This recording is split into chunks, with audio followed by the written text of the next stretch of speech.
welcome to the Meeple Mentor YouTube channel. I'm Jared. And I'm Holly. And today we are doing a review of Wizard Community College. I'm very excited to talk about this game for a couple of reasons. One of my good buddies actually designed this game back in North Carolina. David Marron. He's got this game on Kickstarter, so you can actually back this game like right now and get it. And the other reason I'm excited is because we had a great time playing this. We had a blast. We played with a number of really cool friends of ours that are really good at using their imagination to really explain well what's going on. And we had some very silly, very fun times to be had with this game. It was a lot of fun. So in this game, primarily you have some cards, you have some discs, and component-wise, that's really it. But that's all you really need. There are two ways to play this game. You can play the standard 20 or so minute game, or the college kind of epic game where you play through multiple terms of your schooling and you start out with a limited number of spells. But essentially, you choose your wizard character, whichever color you like from the ones available. This does play up to like 8 people, so there's a lot of choices. And even on the card, there's different artwork on both sides. So you can choose who you want to be. You get to talk about who your character is and why they're awesome or whatnot. And then you get dealt a hand of spell cards. So on the standard game, you deal 5 spell cards to everybody, and you pick your 3 favorite spells, and from those, you are going to collectively solve an event that happens, related to your magical college campus. A main event and a couple of optional ones. Yes. So you got the it kind of looks like the major event cards look like newspaper, so like you flip it over and then it's like a headline, of like, this has happened. The Griffins have broken free from their enclosure. Thank you. So you have to work together. Like, it gives you a few objectives that you have to solve. It's designed to play over a couple of different rounds depending on the player count that you're in. But the main rules of like round 1 is you can't solve the whole thing completely and you can't let anyone die. But then when you go to later rounds, you can solve everything and you could let people die, which is pretty funny because once the rules are off, the guidelines and restrictions go away, you are really left up to your friends and you yourself coming up with very funny and very often silly ways to overcome some of the craziness using the spells that are dealt on your card. One of the most fun parts and like the basis of the game essentially is the discs that he mentioned. They're things like hit, miss, overcast, and miss is not miss completely. Usually it's like a miss target. Hit something else. Yeah. Miss your target and hit something else. Yeah. And so when you draw these chips, you have certain colors. If you don't have enough players to have all of the colors, you give it to the player with the least amount of chips.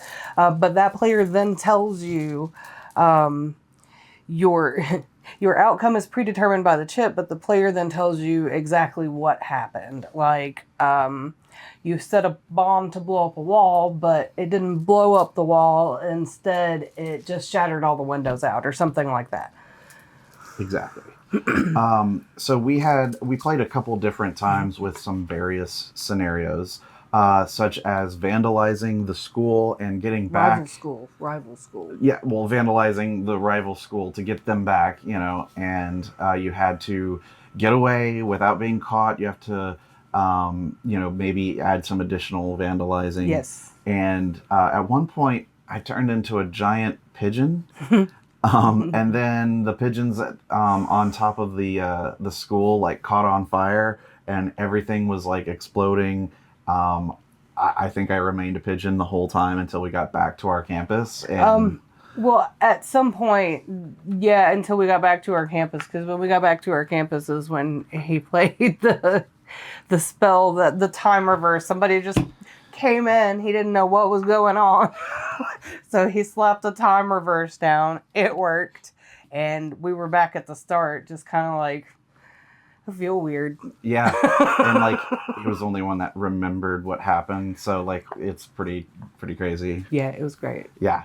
But as you can see, a lot of this is setting you up with some really interesting prompts and then some interesting spells and magical items that you can use and utilize to use your imagination. Yeah, the rest is entirely up to you. It's entirely up to you. Now, this is a more of a role-playing game and not a competitive game or even cooperative. Yes, it's cooperative, but like most cooperative or other competitive games you might be expecting, there's not really a win-lose scenario. It's just, did you have fun? One of the game and satisfactions is that you all agree that you met the objective. So, Yeah. If not, play another round. right. And so, And one of the things that I do like that you didn't mention, when you set up the story and when you end the story, you each go around the table and add your own little thing to the story.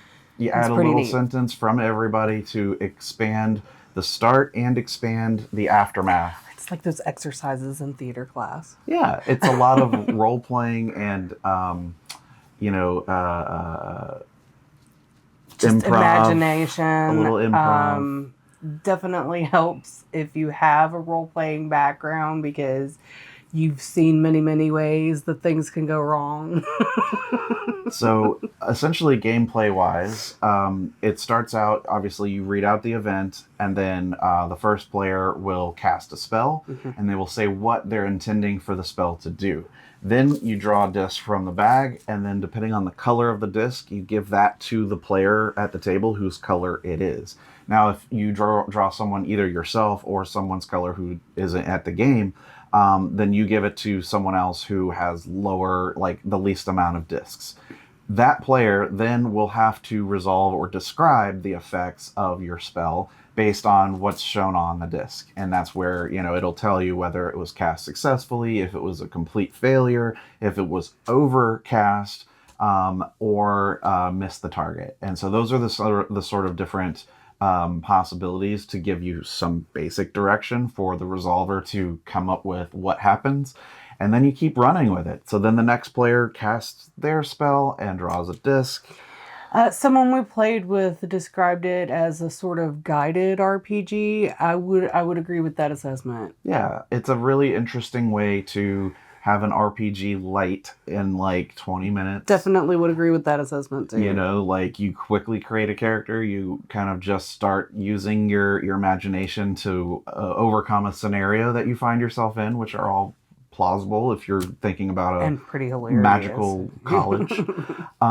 It was a lot of fun. I think the only caveat I have for the game is that if you're playing with the wrong folks that don't have the kind of storytelling capabilities or imagination or willingness to role play, those are really all you need to play this game. So I'm sure each of us has a friend group that would be really good for this, and you also know some people that probably would pass on this kind of experience. And even so, I'm not sure that I would play it at a convention with people I don't know, because that's how I am.